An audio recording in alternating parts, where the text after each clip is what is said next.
It's week 10 in the CFL, and we're here to break it down. The CFL betting blueprint. Andrew, Terry, and Bobby with you. Let's find some winners for this week, guys. Update, second straight losing week for me. Just a little bit down. Best bet of the week was the Riders. We lose 2 plays on Hamilton. That was not good for us as far as that is concerned. But overall, we're still making money. I think it's around 21 units. We'll try and build on that as we approach the rest of this season and as we approach week 10. Terry, how about yourself, man? How are things with you and any takeaways from week 9?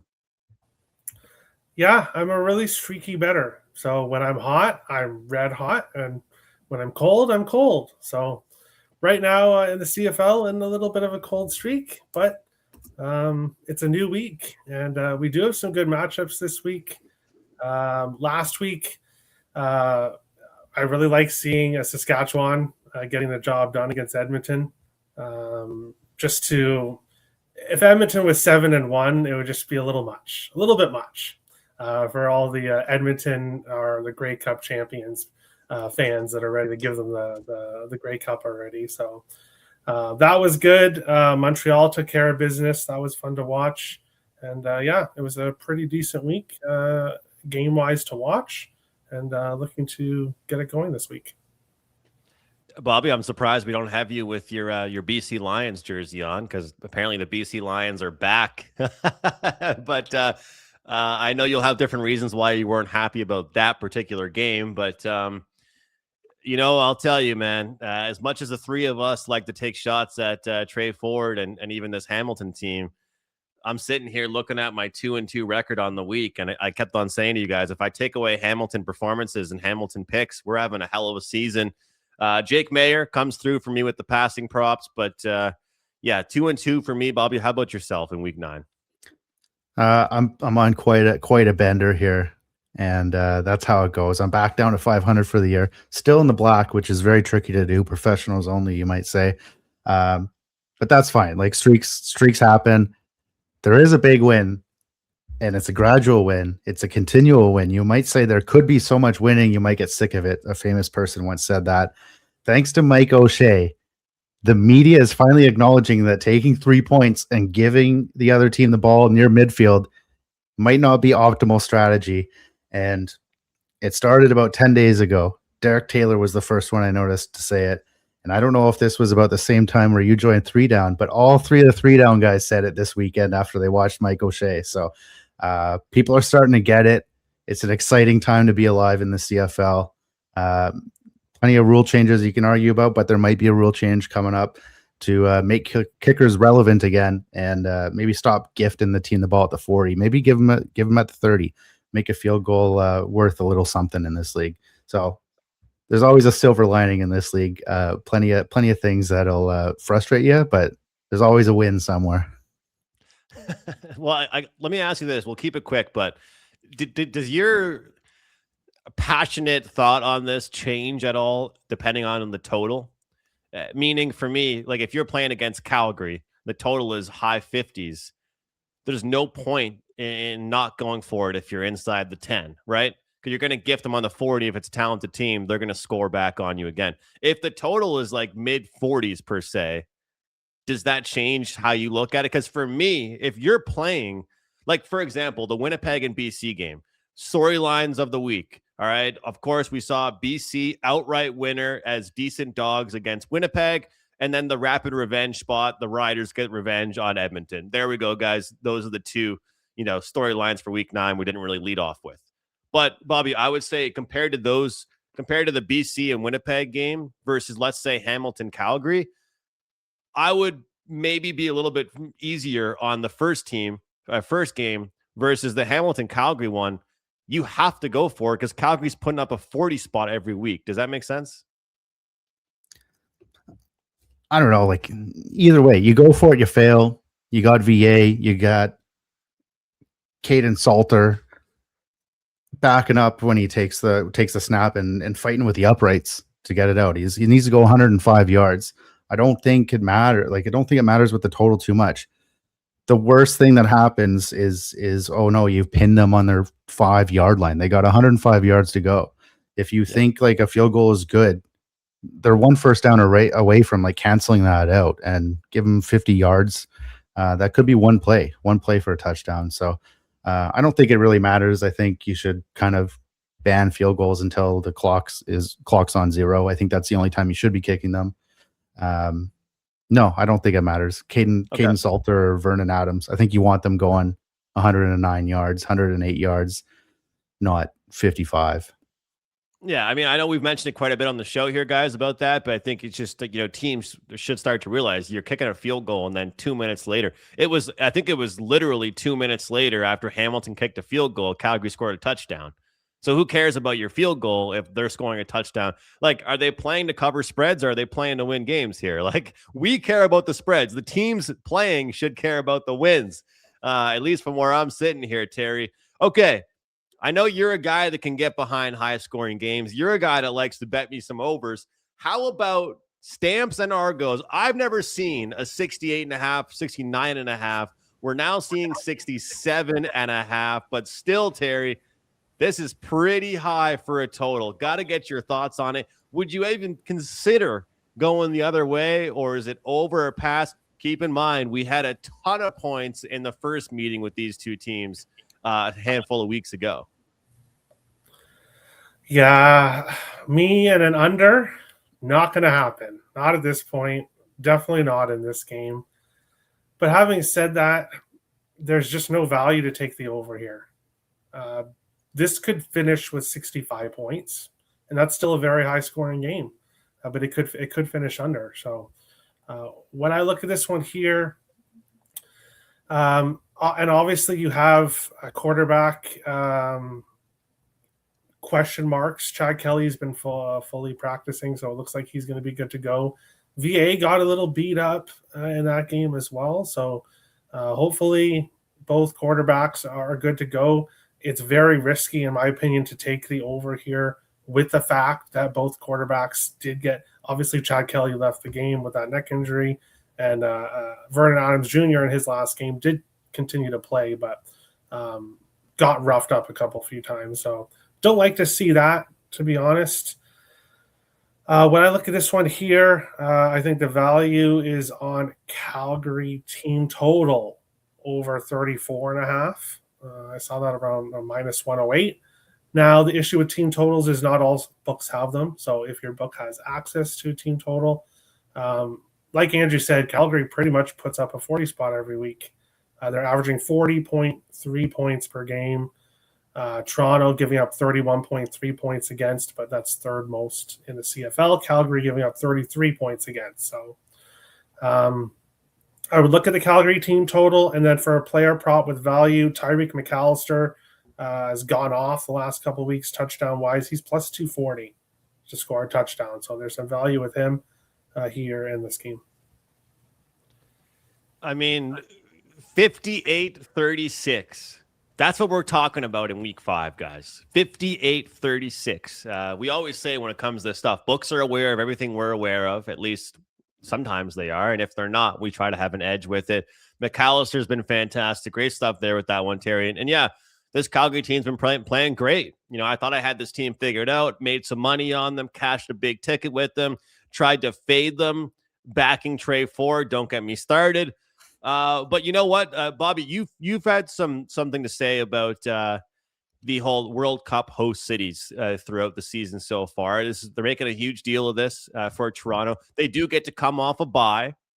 We, of course, do have Calgary going east here. And yeah, I think this Toronto team's gotten better as the weeks have gone on. But again, 58-36, the last meeting here.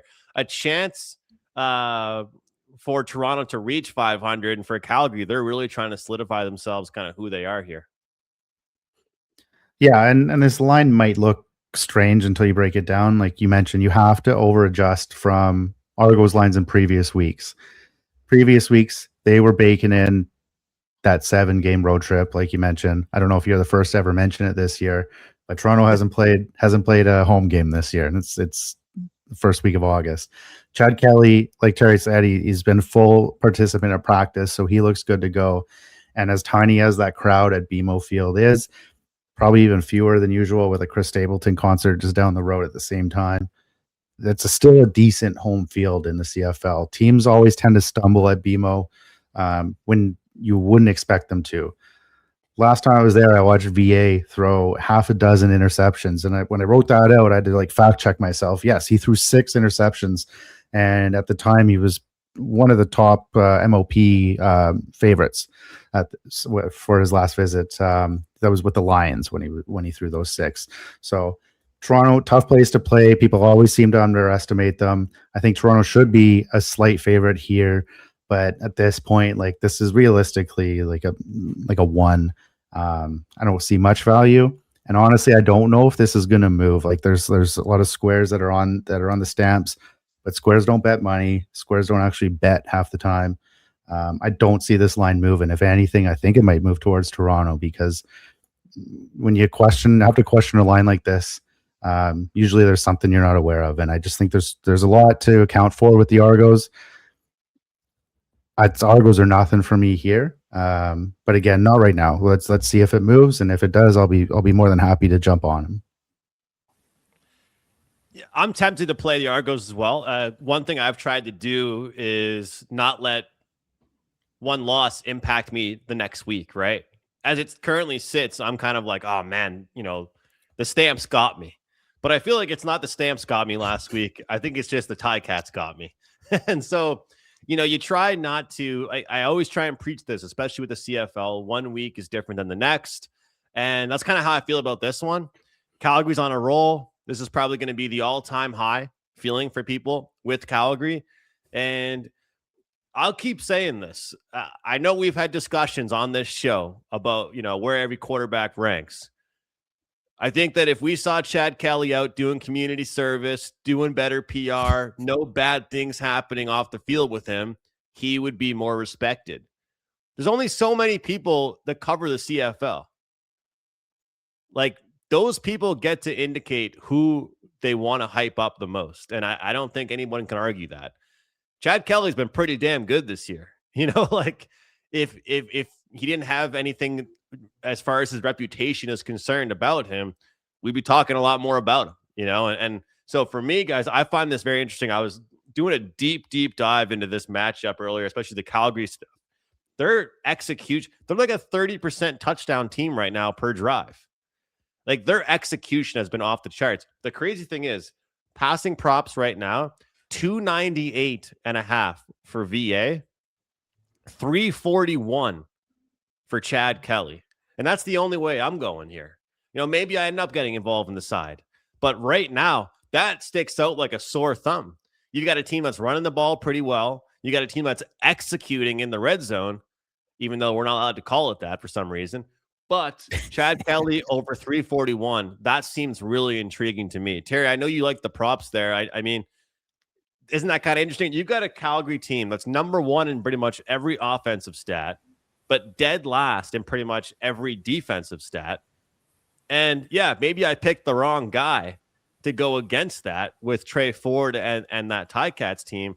But this Argos team can sling the ball as well here. I 341. And you got to love when things stick out like this, right? Like Calgary's playing such great football. The guy's number isn't even 300 yards passing. Yeah, well, Calgary's offense is better on the ground. They've been they're, I think, second last when it comes to passing yards per. Let's see here. Hold on a second. Yeah, Calgary's third when it comes to passing yards per game, 280.1.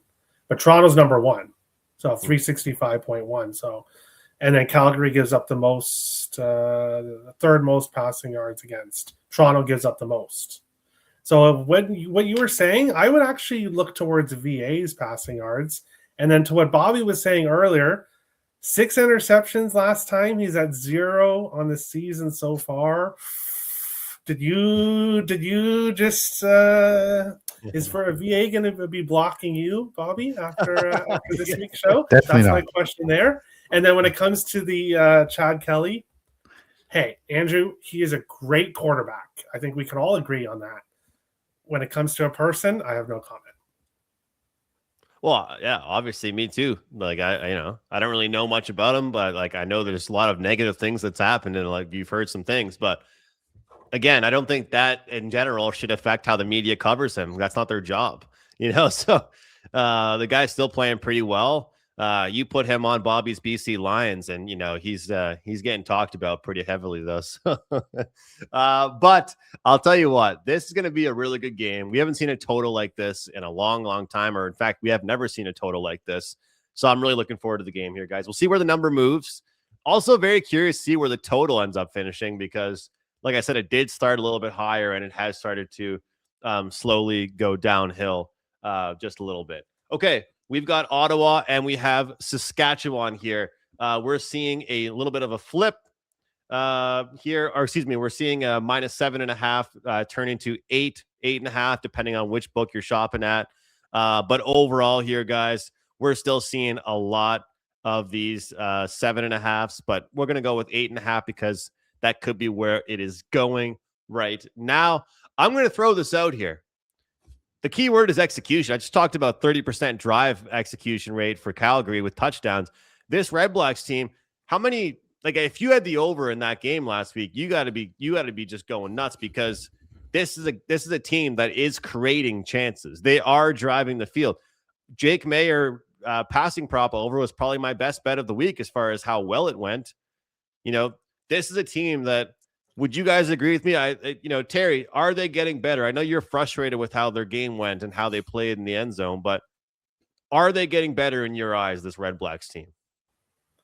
No, not at all, actually. And no. And I'm really glad you asked me that.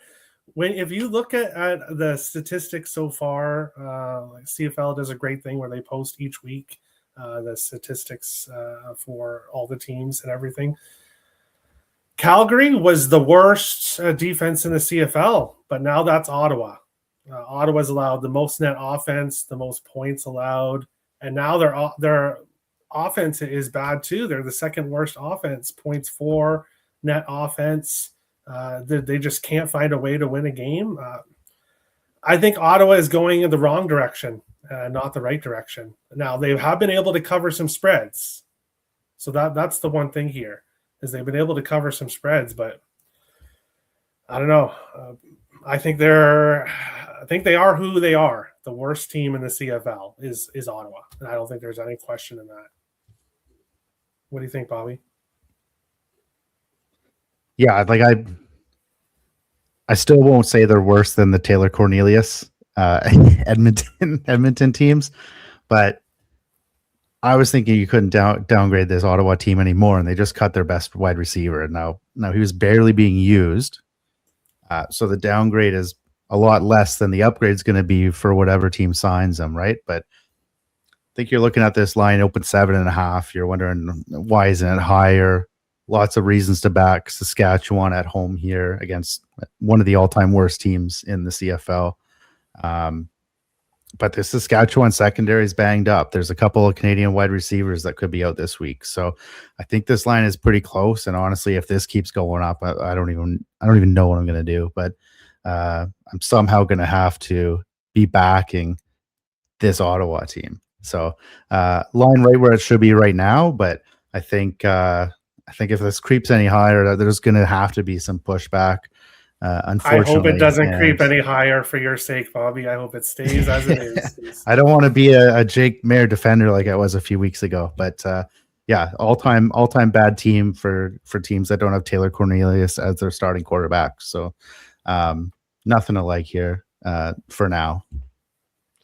Well, as I say to you guys, look, there's 4 games every week. I try and watch as many as I can. If I miss it live, I'll go back and watch it. But the passing prop I was rooting on, I was kind of in and out of the game, and then I missed. I think it was maybe the start of the second quarter. I messaged Terry and I said, "Hey, how is he only have 2 missed pass completions, and they only have X amount of points?" He's just like, "Yep, that's the Red Blacks for you." I'm like, "Well, what the hell is going on here?" He's having his best game I thought of the season accuracy wise, and they were just doing everything but score once they got close. I mean, fumbled, missed kicks, interceptions, whatever the hell it is. They were doing everything but finish drives. And that's what's so interesting about the player prop stuff is that you really don't care if they finish the drives. It's all about just kind of making plays. But I don't know. For a long time, I've looked at this Rough Riders team, and some people could either look at it and say, hey, look, big bounce back win against the Elks. This is going to be the time that they get rolling. But we could also look at this as being a game the Riders win and don't cover. Like, I could see this being a game where this Red Blacks team is getting better. They are progressing. And if we're being honest, guys, this is the spot we wanted the Red Blacks at the start of the season. Like, and it's not like we're shocked to see this, but isn't this kind of where we figured we'd be able to make money on the Red Blacks at the start of the season? Like, nothing too generous, nothing too, exciting or bold with the Red Blacks, +4.5, +5. Like, we're getting 8.5 points at some books here. Let's put it this way. The Rough Riders were just pick or +1.5 at one point against the Edmonton Elks, who have changed how everyone sees them in just a matter of 8-9 weeks. Now, all of a sudden, they're laying 8.5 against the Red Blacks. We're calling one of the worst teams in the league. I don't know. Like, is it the year, guys, of the chalk in the CFL? Or is this an opportunity to say, hey, look, the Red Blacks are actually getting better? Because if you're an analytics nerd, the Red Blacks actually had a good game last week. They just didn't finish. I think this is fetch. I think you're trying to make this a thing. Make the Red Blacks are getting better a thing. They're not. They stink. Man, I don't know. I think I backed them last time they played Saskatchewan. I said Saskatchewan loses hilarious games like this. I think we're past that point. Maybe that was against Hamilton, but all right. I'm not worried about backing the Riders here at this number, at least. I mean, they got rid of a receiver. They're sending messages. They got rid of a coach. Can we use that theory, Terry? We use that in the NHL every year. Can we? Yeah. Can we use the fired coach theory in the CFL as well, or no? I'd have to look up if it's a thing, which I don't know, but I don't know. Like, just I can't think about putting my money on the Red Blacks. Just from everything I've watched from them this season, I can't think about putting my money on them. I'd rather go and buy something else. I'll go buy myself something nice than try to bet on this Red Blacks team. Buy yourself a nice gift. Yeah. I mean, the thing is, though, I don't know. All right, I'll throw myself out there. I'll throw myself out there with the Red Blacks. Give me that. Give me the Red Blacks +8.5. I'll put a name on it. Lean towards the dog. Even though I put out a tweet earlier a couple days ago saying, well, it's pretty much a gif of a guy jumping off a cliff saying what it's like to bet ugly dogs right now in the CFL. And it has been pretty tough. But similar to how we see it in UFC, when there's a ton of weeks in a row with favorites, the market will correct itself and we will see the underdogs prevail at some point. We'll just find out if it is this upcoming week here, guys. Let's jump into the doubleheader that we have going up on Saturday. Before we get to the doubleheader, I want to mention, guys, we did have a comment about these shows and podcasts being available via podcast, whether it be Spotify, Apple, Amazon, iHeart. You guys can get us on all podcasting platforms this week. You guys can check us out on the go when you're driving, when you're walking, when you're doing whatever you're doing. Check us out via podcast. You don't have to stare at our three faces. You can just listen and hopefully make some money as well along the way. So if you were the person that commented, thank you for the comment. We are listening and we do read the comments, especially if you're suggesting something for the show. Okay, let's get to Edmonton and Montreal. Some might say the game of the week. Some might tell you the game of the season so far. Alouettes laying 3.5, total 58.5 here, Bobby. So you got the best team in the league at home, hosting a team that just came off 2 big games against Saskatchewan, which I believe both of those were called the game of the year. I think this is a potential letdown spot. I think it's a potential wake-up spot where the Elks could just get smacked around. So I think this line should be closer to a touchdown, maybe just shy of a touchdown. Current line at 3.5. I mean, like, if this game was in Edmonton, would you be laying points? Would you want to lay points with the Elks against the Alouettes? So I really like Montreal at this number. And if you do this, you do this seriously, you're usually betting against the best team in the league. So this is a nice little treat that popped up this week. And maybe one more thing, maybe an X factor here.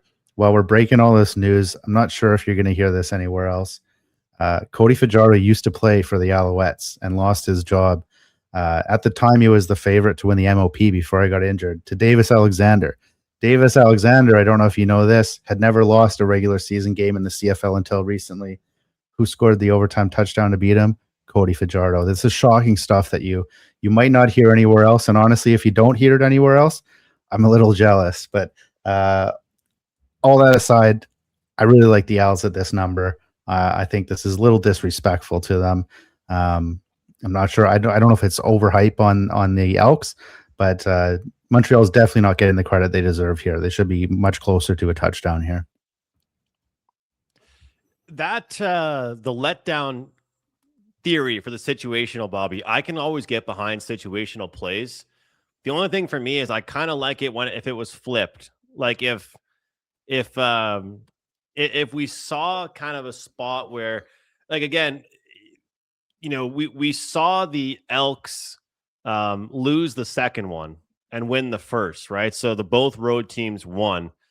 If they were coming off the win, I almost would feel better about that than if they're coming off the loss. You know what I mean? Like, that's kind of, especially with these home and homes, like when I hear the term letdown, I usually think of that when we're talking about a team coming off a win.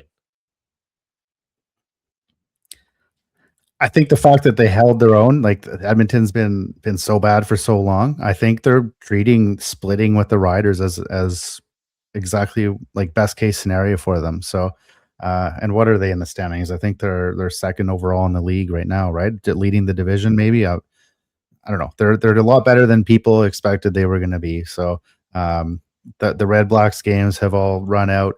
Now you're starting to play some really good teams, and Saskatchewan's not really one to run up a score on you, but Montreal is. If anything, Montreal just likes to play around and then destroy you in the fourth quarter. So I think this could be like maybe not a letdown, but at least a wake up call, and maybe kind of to smarten up for the second half of the season here.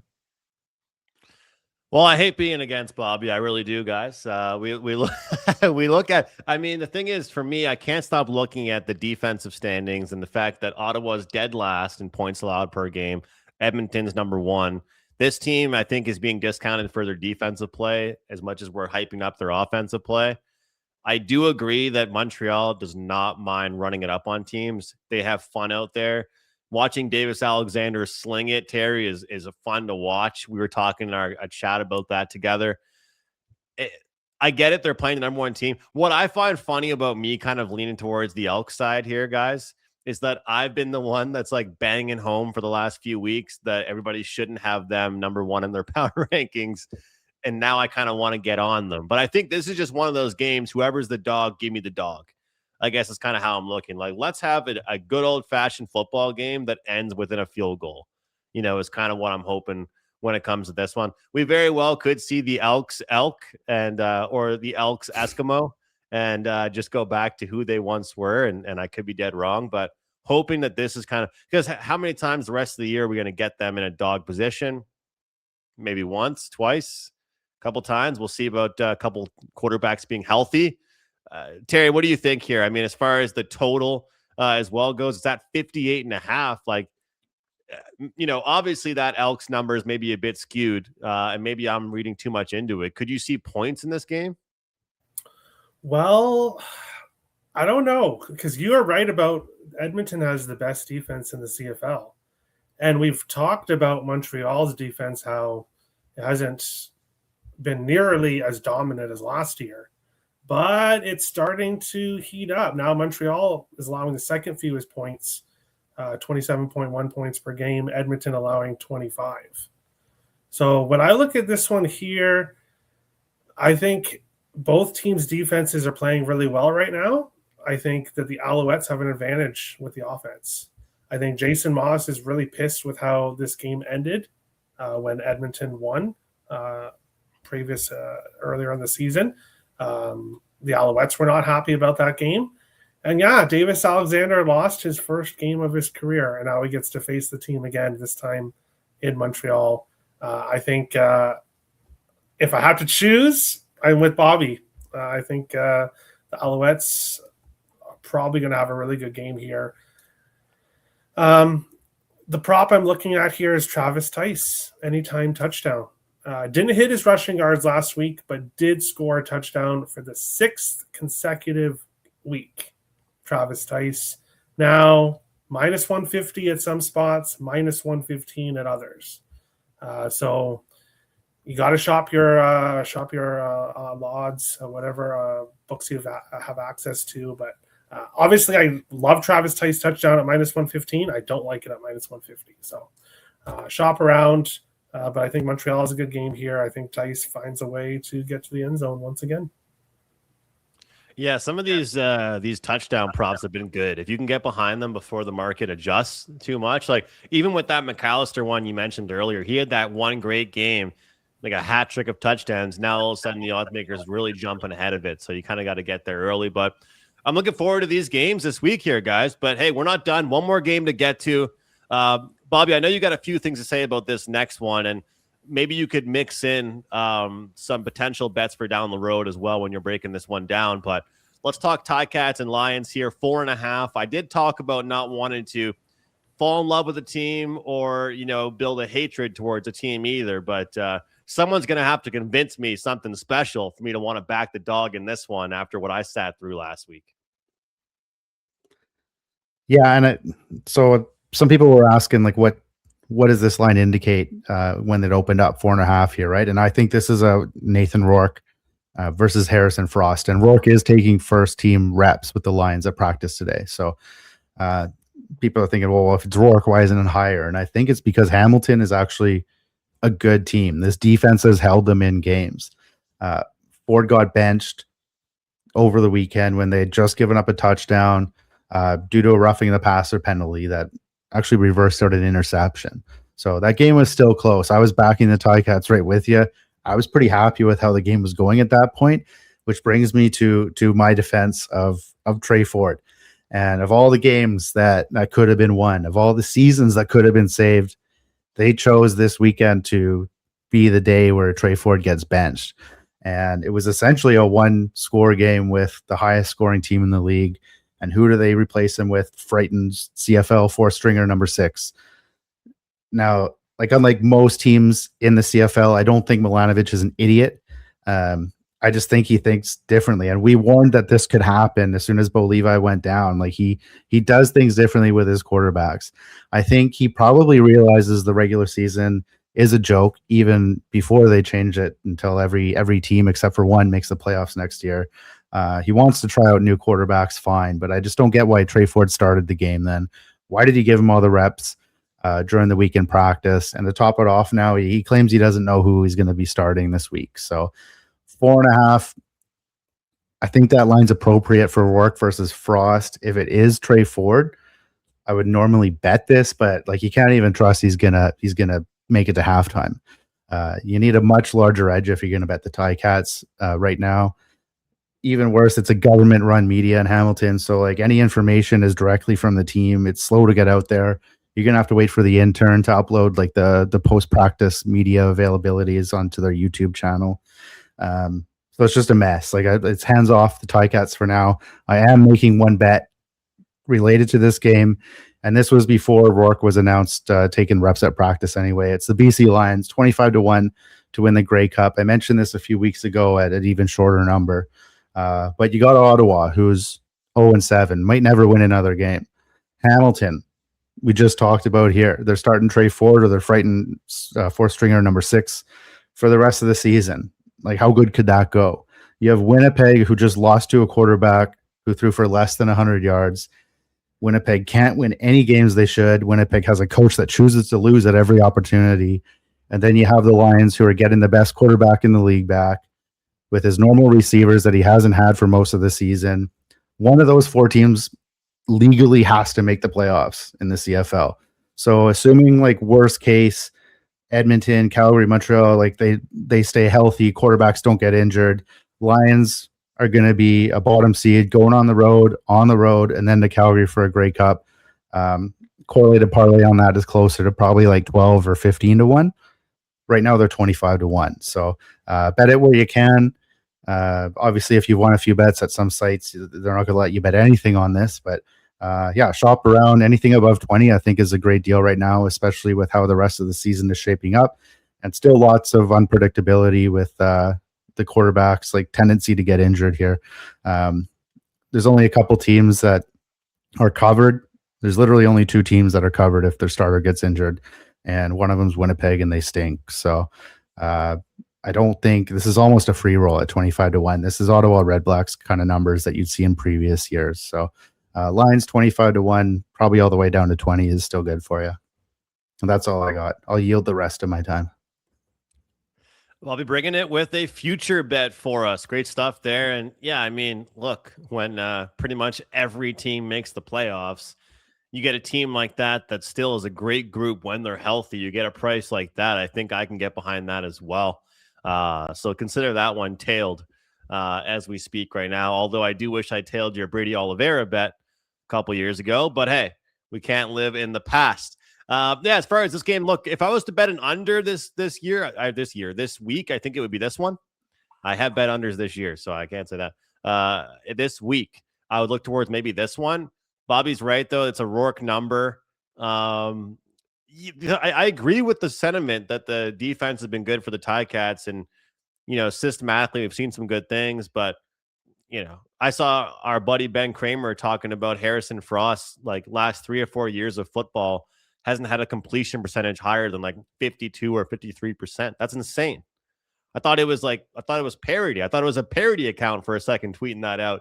I mean, that's not very good stuff. So, Terry, I might be on the under there, but sometimes it's nice if you can get behind it. Because one thing we know, Terry, is that they're not going to bring Rourke back unless he's ready to go. So if he's back, I think he's ready. Yeah, I agree with that. And I think he's going to be back because since we started recording this show, 4.5s are gone everywhere. It's 6.5s everywhere now. So live movement while we're recording the show. It's moved to 6.5 everywhere. So yeah, I think books have caught on to what Bobby said and that Rourke is back because obviously there were 4.5s before we started recording. So when I look at this game at a 6.5, it's a pretty big spread for me to get involved with. That said, if it's a healthy Rourke against Trey Ford, you're tempting me. You're tempting me because you have a quarterback that can throw the ball and a running back that can't throw the ball. So we'll see what happens in this game. But right now, this is the one game that at this moment I'm staying away from this week.